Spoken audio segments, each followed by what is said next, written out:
If you find yourself forgiving people over and over, even when they hurt you repeatedly, you might think that's just who you are. A kind person. A good person. Someone who doesn't hold grudges. But here's what's interesting. You also feel exhausted by it. Confused. Maybe even a little resentful, though you'd never admit that out loud. What if I told you that extreme forgiveness isn't just about kindness?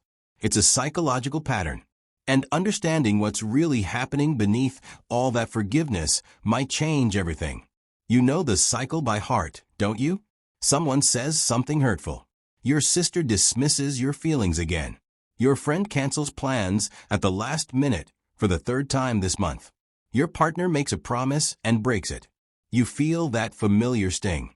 The disappointment sits in your chest for a moment, maybe an hour, maybe until the next morning. And then, almost automatically, you let it go. You tell yourself they didn't mean it. Everyone makes mistakes. You don't want to make a big deal out of it. Before you know it, you've forgiven them completely. You're not imagining this pattern. It's real, and it's been happening for as long as you can remember. When people ask you why you forgive so easily, you probably give them the surface answers. I'm just not the type to hold grudges, you might say. Or, life's too short to stay angry. Maybe you say, I believe everyone deserves second chances. These feel true when you say them.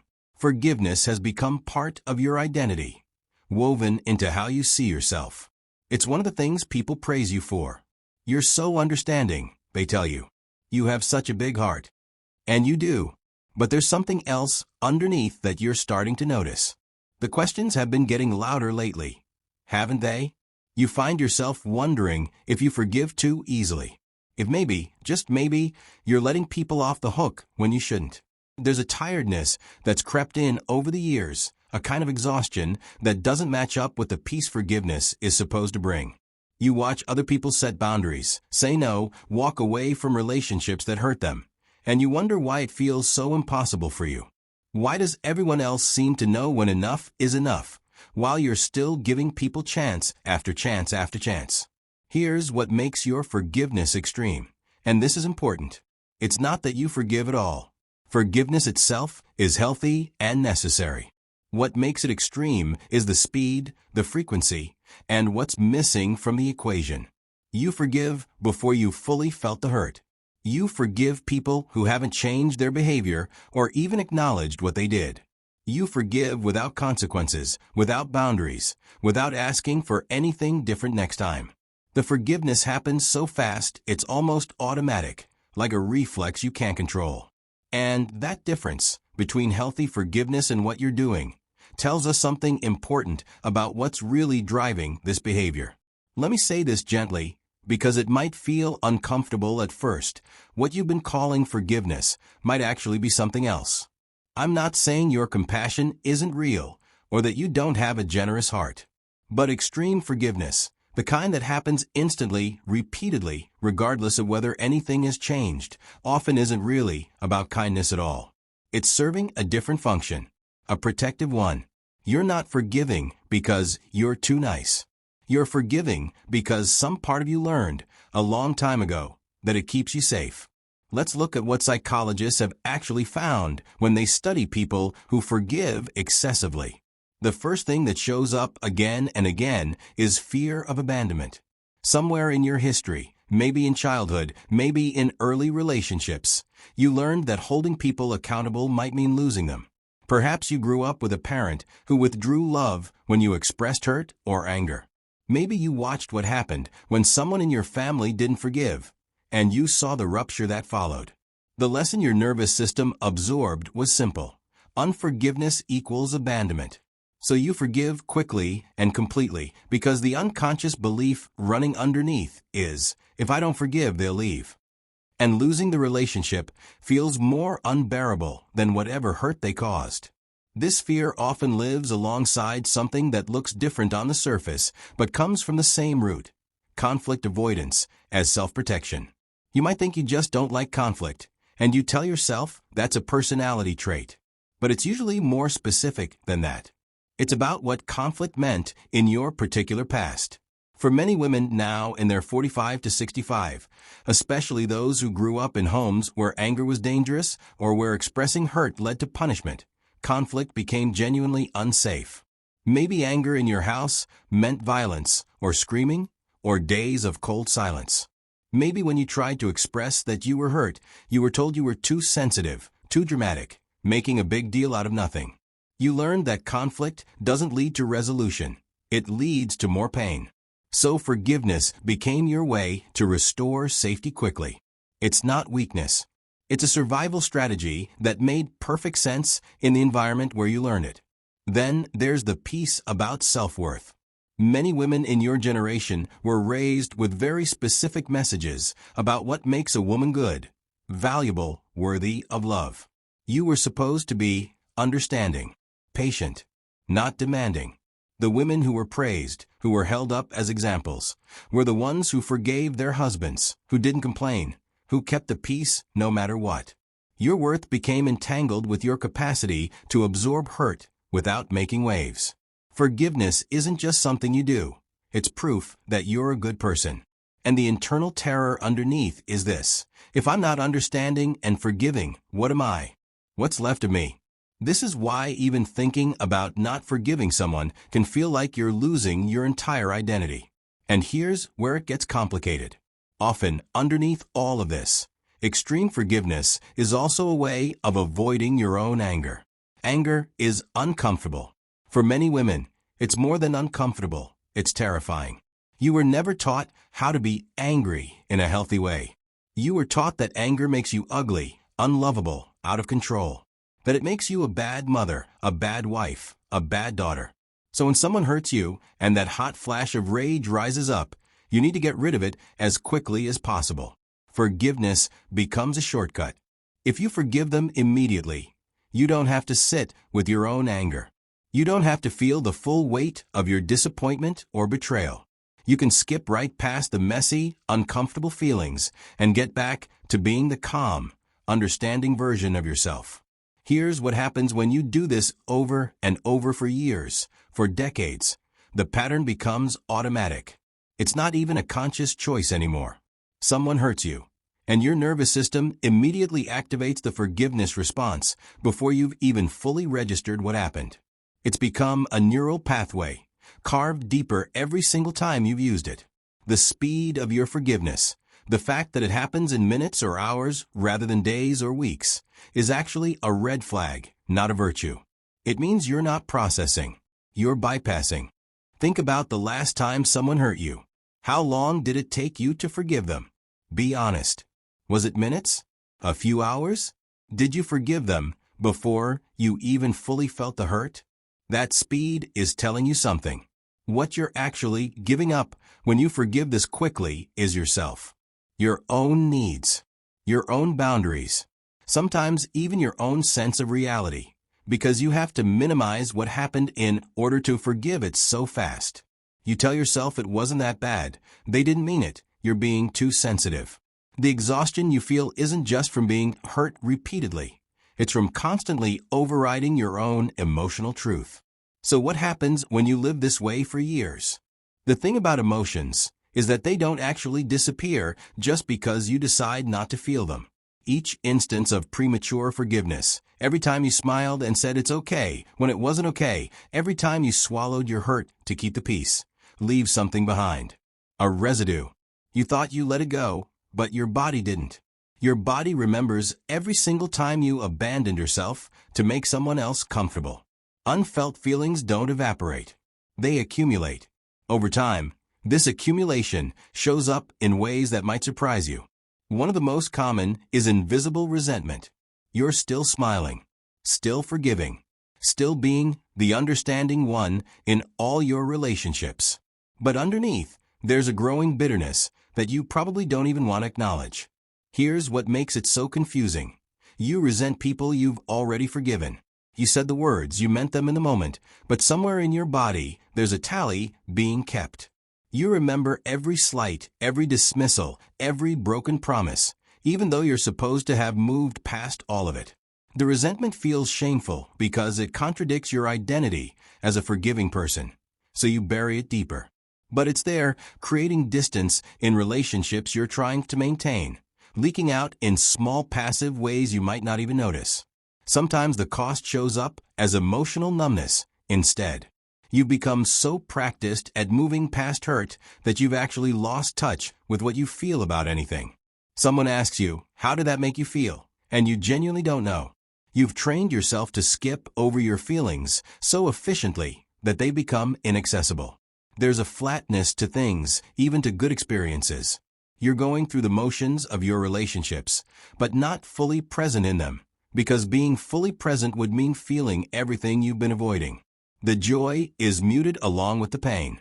Your body has been trying to get your attention about this. Maybe you've noticed the chronic tension in your shoulders and neck, the headaches that seem to come out of nowhere, digestive issues your doctor can't quite explain, fatigue that doesn't match your activity level. The body keeps the score, as they say, and when you constantly override your emotional truth, your body has to carry that stress somewhere. For women in midlife, especially, this often intensifies. Your body is already going through changes, and the accumulated weight of decades of emotional bypass starts to manifest more obviously. You can't push through it the way you used to. The relationship patterns that emerge from this are particularly painful. When you're someone who forgives excessively, you tend to attract people who need excessive forgiveness. People who are used to being held accountable will actually feel uncomfortable around your lack of boundaries. They'll sense that something isn't quite right, that the relationship isn't real, because there are no consequences for bad behavior. Meanwhile, people who don't want to be held accountable will flock to you. You become a safe haven for people who want to hurt others without facing any discomfort. This isn't your fault, but it is a pattern. And over time, you might find that your closest relationships are with people who take, and take while you give and forgive. Even with people who aren't intentionally using you, there's a loneliness that comes from being the understanding one all the time. No one really knows you. They know the version of you that absorbs their mistakes and never complains. But do they know what actually hurts you? What you need? What you dream about when you're not busy managing everyone else's feelings? Probably not, because you've never created space for those things to matter. The relationships feel hollow even when they look fine from the outside. And then there's what happens to your sense of self. When being forgiving is your entire personality, who are you without it? This is the identity crisis that often emerges, particularly in midlife. You've spent 40, 50, 60 years being the person who doesn't make waves, who always understands, who never holds grudges. You've been praised for it, rewarded for it, told that this is your best quality. But now you're starting to realize how much of yourself you've had to compress to maintain that identity. The fear of becoming a bad person, if you set boundaries, is enormous. You genuinely don't know who you'd be if you weren't constantly forgiving everyone around you. This is an especially vulnerable time for women who are now between 45 and 65. You came of age during a particular cultural moment where the expectations around female niceness, peacekeeping, and self-sacrifice were intense. You absorbed messages about your role, about what made women valuable, about how much space you were allowed to take up. And you probably did it so well that you can't even see it anymore. It just feels like who you are. But here's what I want you to know. You learned this for a reason. It made sense in the world you grew up in. The adults around you, the culture you were swimming in, they taught you that this was how to be safe, how to be loved, how to survive. You're not broken for learning that lesson. But you don't have to stay there. Let me show you the difference, because once you see it, you can't unsee it. Healthy forgiveness takes time. It includes a full acknowledgement of what actually happened and the real impact it had on you. It usually comes after the other person has shown genuine understanding of the harm they caused and made changes to their behavior. And it's a conscious choice, not an automatic reaction. Extreme forgiveness, on the other hand, happens immediately. It minimizes the harm before you've even fully felt it. There are no consequences, no change behavior required, no evidence that anything will be different next time. It's automatic, like a reflex you can't control. Here's the reframe that changes everything. Real forgiveness doesn't erase boundaries. It coexists with them. You can forgive someone completely and still decide that certain behaviors aren't acceptable in your life anymore. You can forgive someone and still limit how much access they have to you. You can forgive someone and still expect them to act differently going forward. Forgiveness and boundaries aren't opposites. They're partners. One of the most important distinctions you need to understand is this. Forgiveness doesn't mean reconciliation. This might be revolutionary if you've always treated them as the same thing. You can forgive your mother for the way she criticized you and still choose to see her less often. You can forgive a friend who repeatedly betrayed your trust and still end the friendship. You can forgive your ex-husband and still maintain firm boundaries about communication. Forgiveness is internal. It's about your own peace, your own process of releasing the grip that resentment has on you. Reconciliation is relational. It's about rebuilding trust and connection with another person. They don't have to happen together. Sometimes forgiveness is for you, and distance is also for you. Both can be true at the same time. Time matters more than you've been allowing it to. When you forgive someone immediately, within hours of being hurt, you're not actually engaging in complete forgiveness. You're engaging in avoidance with forgiveness as the vehicle. Real forgiveness requires that you first feel what happened. You need to sit with the hurt, the anger, the disappointment. You need to understand the impact this had on you. You need time to decide consciously and clearly whether forgiveness is even what you want to offer. This process takes days, sometimes weeks, sometimes months depending on the severity of the hurt. The discomfort of sitting with pain instead of rushing past it is intense. Your whole system wants to resolve it immediately. But that discomfort is where the real work happens. It's okay to not be okay with what happened yet. You don't have to have it all figured out by tomorrow morning. Boundaries aren't punishment, even though they might feel that way at first. They're information. When you say, "I forgive you, and I need this to not happen again," you're not being cruel. You're being honest. When you say, "I forgive you, but I'm going to need some space for a while," you're not being cold. You're taking care of yourself. Consequences teach people how to treat you. Without them, there's no reason for anyone to change. Let me give you some examples. You can forgive your sister for making that cutting comment about your weight, and you can also tell her that if she comments on your body again, you'll leave the conversation. You can forgive your friend for constantly canceling plans, and you can also stop being the one who always initiates getting together. You can forgive your adult child for speaking disrespectfully to you, and you can also let them know that you won't engage when they're using that tone. The fear this brings up is huge, I know. Won't they think I'm cold? Won't they think I've changed? Won't they be hurt? Maybe. But here's the question you need to ask instead. Is protecting their comfort more important than protecting yourself?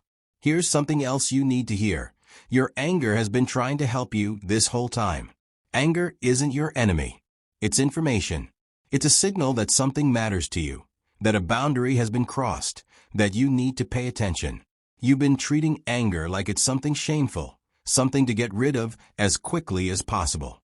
But anger is protective. It rises up when you're being treated in a way that isn't okay, and it gives you the energy to do something about it. When you immediately forgive instead of listening to your anger, you're shutting down your own internal guidance system. You're ignoring the part of you that knows what you need and what you don't deserve. Learning to listen to your anger instead of forgiving it away is uncomfortable at first. You're not used to letting it exist. But when you start listening to what your anger is telling you, something shifts.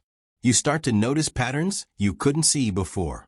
You start to recognize which relationships are actually safe and which ones require you to constantly override your own needs.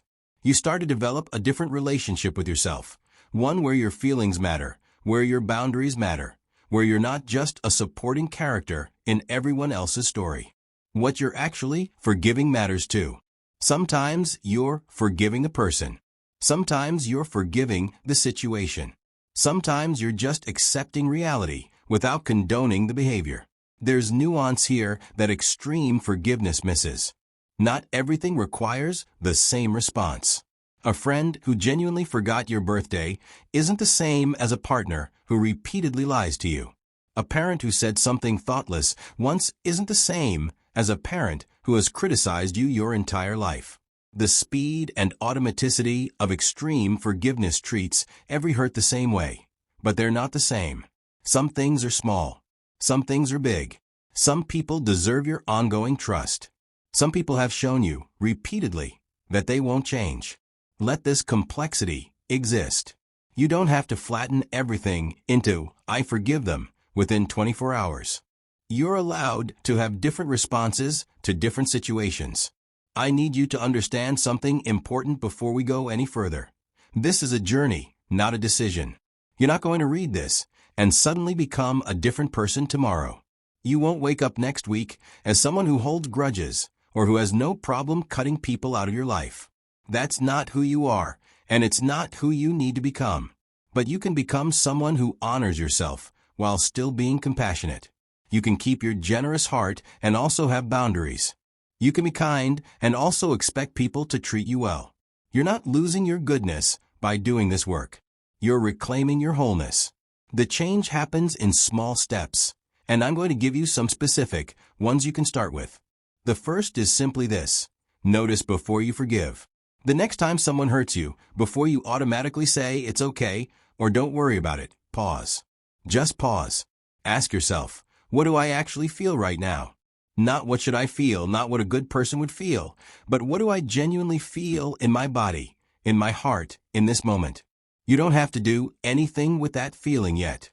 Just notice it. Name it if you can. I feel disappointed. I feel angry. I feel dismissed. This simple act of noticing interrupts the automatic pattern. Here's a practice that might feel radical at first. Wait 24 hours before responding to apologies. When someone says they're sorry, you don't have to immediately say it's fine. You can say, "I appreciate you apologizing. I need some time to process this." Then, actually take that time. Sit with what happened. Let yourself feel it. See if the hurt fades on its own or if it's pointing to something bigger. After 24 hours, you'll have a much clearer sense of whether you're ready to forgive or whether you need to have a different conversation. It helps to name the pattern out loud, either to yourself or to someone you trust. Say it: "I notice I forgive very quickly. I tend to let things go even when they're not actually okay. I have a hard time staying angry even when I have a right to be." Speaking, it breaks some of its power. The pattern has thrived in the shadows, in the automatic, unexamined space. When you bring awareness to it, it starts to loosen its grip. Practice saying this phrase: "I'm still processing that." You can use it when someone asks if you're okay. You can use it when someone wants to know if you forgive them. You can use it when you're not sure what you feel yet, but you know you're not ready to say everything is fine. It's a script that buys you time without requiring you to be confrontational. It creates space for you to actually feel what you feel without having to perform forgiveness before you're ready. When you start practicing this, start small. Don't begin with your mother or your spouse or your oldest friend. Those relationships carry too much weight, and the stakes feel too high. Practice with acquaintances. Practice in service interactions. If a store clerk is rude to you, you don't have to smile and act like it's fine. If a friend of a friend makes an offhand comment that bothers you, you can say, "That didn't feel great," instead of laughing it off. Build the muscle in situations where the risk of rupture is lower. As you get more comfortable, you can bring these skills into the relationships that matter most. Let me tell you what to expect as you change, because it won't all feel good. Some people in your life won't like this version of you. The people who have benefited from your boundarylessness, who have gotten used to you absorbing their behavior without complaint, they're going to push back. They might tell you you've changed, that you're not yourself, that you're being difficult or cold or unfair. This doesn't mean you're doing something wrong. It means you're doing something different, and it's uncomfortable for them because your lack of boundaries was convenient. That's information about them, not proof that you should stop. Some relationships will shift. Some will end. This is painful, and I don't want to minimize that. You might lose people you thought would be in your life forever. But here's what's also true. The relationships that end because you start having boundaries weren't actually sustainable relationships. They were held together by your willingness to continuously shrink yourself. The loss is real, and it's okay to grieve it, but it's also necessary. Other relationships, though, the real ones, the reciprocal ones, will actually deepen. When you start being honest about what hurts you, when you start having real boundaries, the people who genuinely care about you will meet you there. Those relationships will become more real, more intimate, because you'll finally be fully present in them instead of performing constant forgiveness. This work is ultimately about your relationship with yourself. It's about self-forgiveness too, in a different way than you're used to thinking about it. You need to forgive yourself for all the times you abandoned yourself to keep peace with someone else. For all the times you ignored your own needs. For all the years you spent believing that your worth was tied to how much you could absorb without breaking. You've been so busy forgiving everyone else that you've never turned that compassion toward yourself. What would it be like to forgive yourself for being human? For having needs? For taking up space? The compassion you've given so freely to others. You deserve that too. You deserve people who care when they hurt you. You deserve relationships where you don't have to constantly override your own truth. You deserve to express anger without being told you're too much. You deserve to set boundaries without losing love. These aren't luxuries. They're basic requirements for healthy relationships, and you're allowed to expect them. Here's what I want to leave you with. You're not broken. This pattern of extreme forgiveness, this tendency to prioritize everyone else's comfort over your own truth, it's not a character flaw. It was an adaptation. It was a way of staying safe in circumstances where safety required you to be small, quiet, endlessly understanding. It helped you survive certain relationships, certain periods of your life, certain cultural expectations that were crushing in their weight. The fact that you developed this pattern speaks to your intelligence, your resilience, your deep desire to maintain connection even in difficult circumstances. You're not weak for learning to forgive constantly. But that same strength, the incredible strength it took to keep forgiving, to keep swallowing hurt, to keep showing up despite everything, that strength can be redirected now. You can use it to build boundaries instead of bulldozing through them. You can use it to honor yourself instead of abandoning yourself. What looked like simple kindness at the beginning, all that forgiveness, all that understanding, turned out to be something more complex. A pattern that protected you once, but might be limiting you now. I know this is hard to look at honestly. It takes real courage to question something you've been praised for your whole life, something that feels like the core of who you are. But being extremely forgiving doesn't make you weak. It never did. It just might be keeping you from being fully yourself, from feeling everything, from taking up the space you deserve. You're allowed to take time before you forgive. You're allowed to feel anger. You're allowed to have boundaries. You're allowed to say something wasn't okay even if the other person didn't mean it. You're allowed to end relationships that require you to constantly betray yourself. You're allowed to matter. Not just in theory, not just after everyone else's needs are met, not just if you're still being nice about it. You're allowed to matter right now, exactly as you are, with all your needs and feelings and truths. Give yourself permission. Permission to take up space. Permission to feel what you feel. Permission to not rush past hurt just to make everyone comfortable. You've spent enough time making room for everyone else. It's your turn now. If this resonated with you, I want you to do something right now. Don't just read this and move on. Take out a piece of paper or open the Notes app on your phone. Write down 3 relationships where you've been forgiving too quickly, too often, without boundaries. Just name them. You don't have to do anything about them yet. Just acknowledge them. Then write down one small thing you're going to do differently this week. Maybe it's waiting before you say it's fine. Maybe it's saying, I'm still processing that to someone instead of immediately forgiving them. Maybe it's simply noticing what you feel before you rush to fix it. This is how change actually happens, not in big dramatic moments, but in small honest steps. And if you found this helpful, share it with another woman who needs to hear this. You probably know someone right now who's drowning in forgiveness, who's exhausted from being understanding all the time, who needs permission to have boundaries. Send this to her. Leave a comment below about which part hit you hardest. Let's start talking about this openly, because the silence around it has kept too many of us trapped in patterns that are slowly erasing us. You deserve relationships where you don't have to continuously betray yourself to be loved. Start believing that today.